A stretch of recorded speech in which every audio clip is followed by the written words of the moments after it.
ruangan yang telah terkunci, sehingga murid-muridnya ketakutan karena dikira hantu.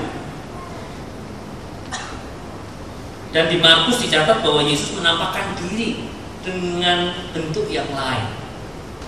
Dari kedua berita itu kita bisa memetik kesimpulan bahwa di satu pihak ada kesinambungan, namun di pihak lain ada ketidaksinambungan. Kalau begitu, apa yang hendak dimaksud Allah atau apa yang hendak dimaksud Alkitab? Berita tentang tubuh Yesus yang sinambung tetapi juga tidak sinambung sebenarnya hendak menegaskan bahwa Yesus yang bangkit itu adalah Yesus yang benar-benar manusia tapi juga benar-benar Allah.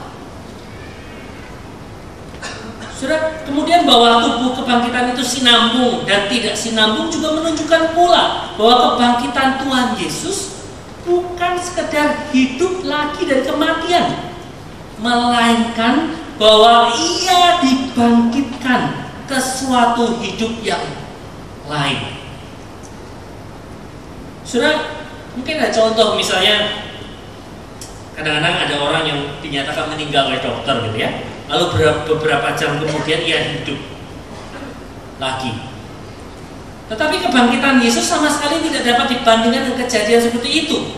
Tuhan Yesus bukan sekedar hidup lagi, melainkan ia dibangkitkan ke suatu hidup yang baru, yang disebut Paulus sebagai tubuh surgawi, tubuh rohani.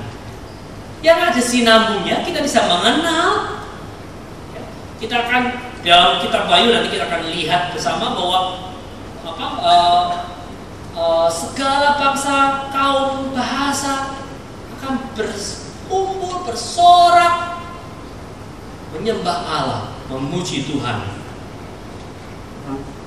Jadi ada identitas, ya, identitas manusia tidak dimusnahkan, ya, ada identitas di situ. Ada satu kesinambungan, tetapi juga ada perbedaan, ada ketidaksinambungan. Paulus panjang lebar gitu ya,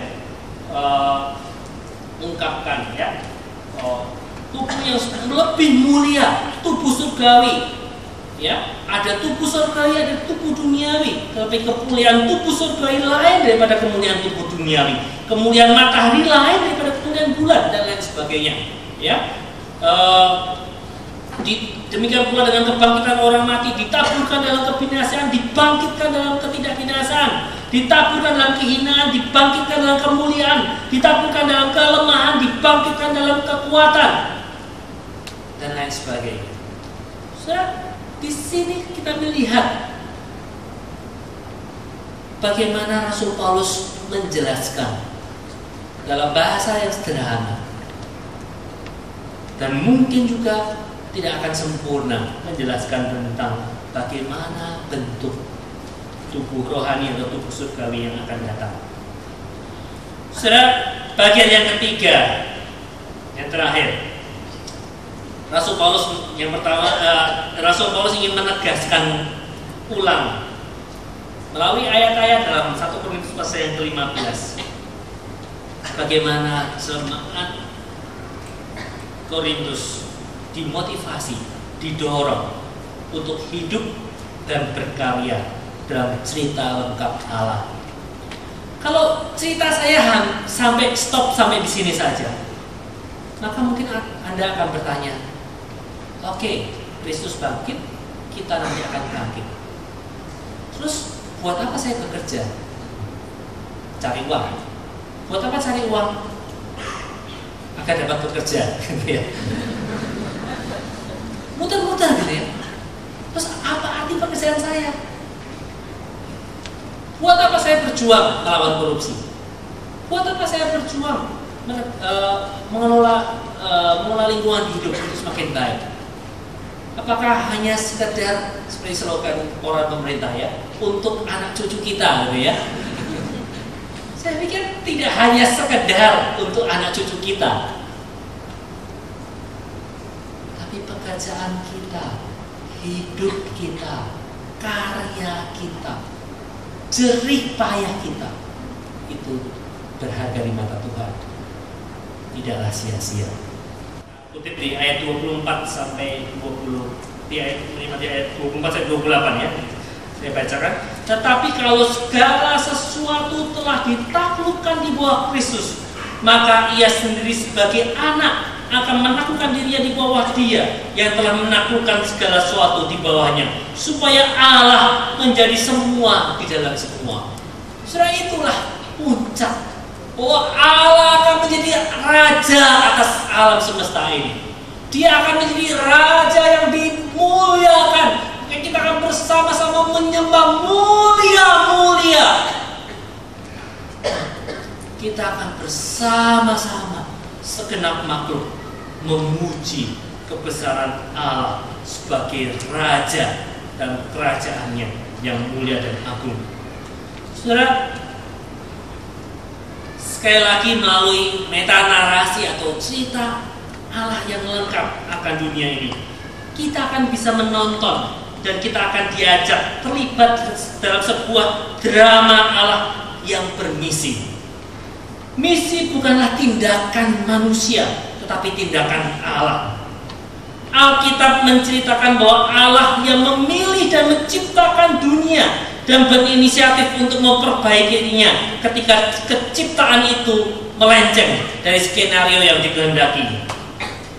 Alkitab adalah Allah yang bermisi untuk menyelamatkan dunia ciptaannya dengan memilih Israel, mengutus para nabi, dan mengirim putranya Kristus Yesus, dan menetapkan suatu babak akhir di mana seluruh plot drama dunia dibawa kepada kebenaran, keadilan, dan keindahan. Misi dimulai dari Allah dan akan disempurnakan oleh Allah. Dari Kejadian sampai Wahyu, kita bisa membaca dan menikmati dan terlibat dalam sebuah drama agung Allah tentang misi Allah bagi dunia ciptaannya. Alkitab memulai kisahnya dengan kisah penciptaan dunia, Kejadian pasal 1. Persoalan muncul ketika kejatuhan manusia membawa dampak personal ya, dan juga mempengaruhi segenap ciptaan yang lain. Ya.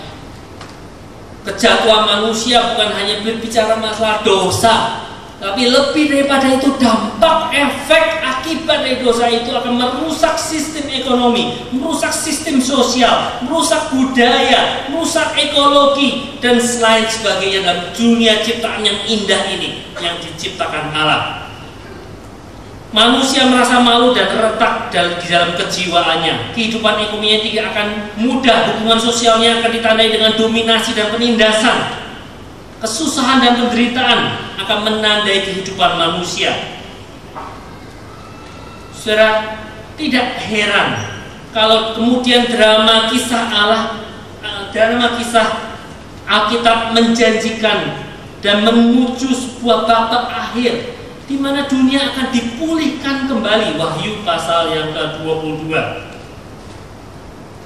Dunia tidak akan dimusnahkan atau digantikan dengan dunia baru, tetapi Yerusalem baru turun dari surga, turun ke dalam dunia, membawa pemulihan yang lengkap dan sempurna, memulihkan segala sesuatunya dalam terang kemenangan Allah. Saudara, mari kita tutup dengan kita membaca Wahyu pasal yang ke-21.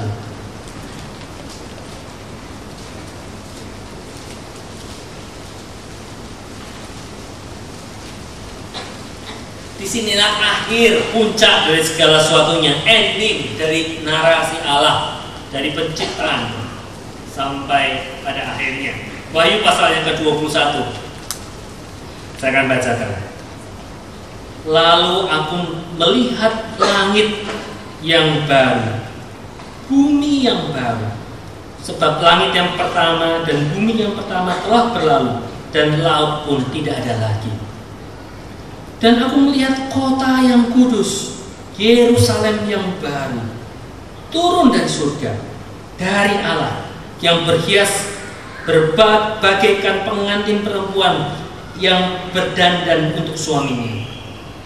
Lalu aku mendengar suara yang nyaring dari tahta itu berkata, lihatlah, kemah Allah ada di tengah-tengah manusia, dan ia akan diam bersama-sama dengan mereka. Mereka akan menjadi umatnya, dan ia akan menjadi Allah mereka. Dan ia akan menghapus segala air mata dari mata mereka, dan maut tidak akan ada lagi. Tidak akan ada lagi perkabungan atau ratap tangis atau duka cita, sebab segala sesuatu yang lama itu telah berlalu. Jadi kalau kita melihat bagaimana di sini ada satu narasi, Yohanes yang melihat adanya langit dan bumi yang baru, dan segenap bangsa akan datang menyembah Tuhan. Saudara, kalau kita pelajari, kita baca lengkap di Yohanes pasal Wahyu pasal 21-22, kita akan melihat bagaimana kemuliaan itu pada akhirnya. Mungkin kalau saya bayangkan, mungkin nggak tahu ya, parade yang paling megah di dunia ini apa mungkin? Mungkin pembukaan Olimpiade gitu ya.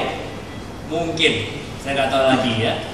Kalau pembukaan Olimpiade itu segala bangsa akan defile gitu ya, bersama-sama akan datang memuji menyembah Tuhan. Dan kalau kita segala bangsa, suku, kaum dan bahasa, atau mungkin dalam bahasa saya tafsirkan, bukan hanya bicara masalah identitas suku, bangsa, bahasa, mungkin juga bicara masalah bangsa, suku dan bahasa itu ada berbagai macam profesi. Disitulah akan berdefile orang-orang berdosa. Kita, saudara dan saya, orang-orang yang lemah, orang-orang yang berdosa, tetapi yang telah dibenarkan oleh Allah. Akan berdefile para pejuang anti korupsi, akan berdefile para pejuang lingkungan hidup, orang-orang yang berjuang menegakkan kebenaran dan keadilan, orang-orang yang tadi kita sebut abdi bangsa, gitu ya. Orang-orang yang setia dalam pekerjaannya, orang-orang yang berjuang menegakkan kebenaran. Para narapidana yang telah bertobat, karena katanya 20-30% narapidana di Indonesia ini Kristen. Mungkin orang-orang yang dianggap sampah masyarakat, para pelacur yang bertobat juga ya. Gak tahu berapa persennya Kristen juga ya.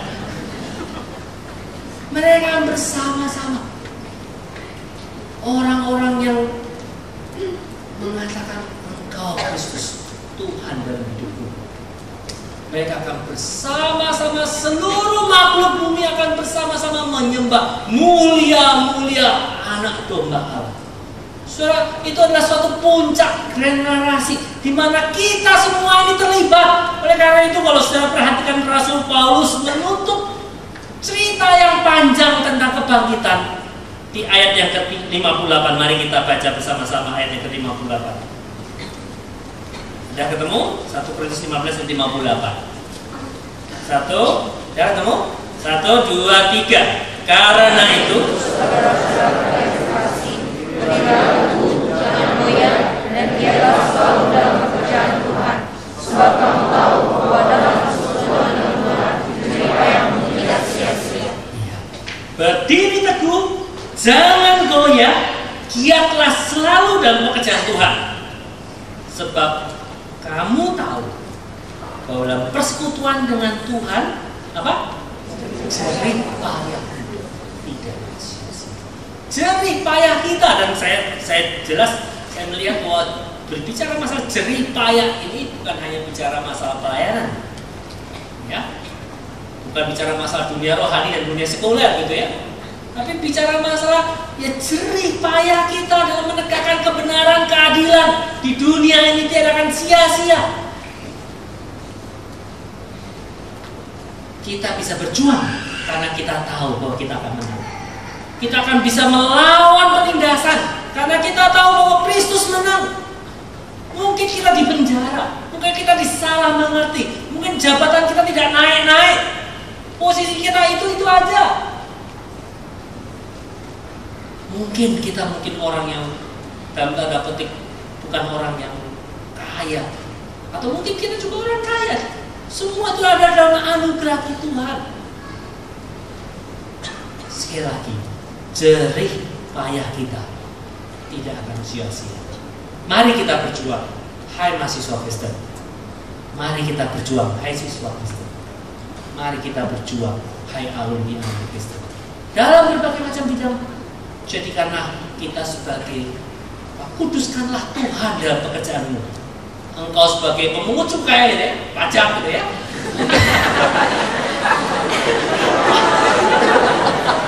Saya dapat SMS seperti itu soalnya ya, dari Pasca ya. Engkau sebagai orang-orang yang berkarya, mungkin engkau tidak didengar, mungkin tidak ada orang yang menghargai engkau.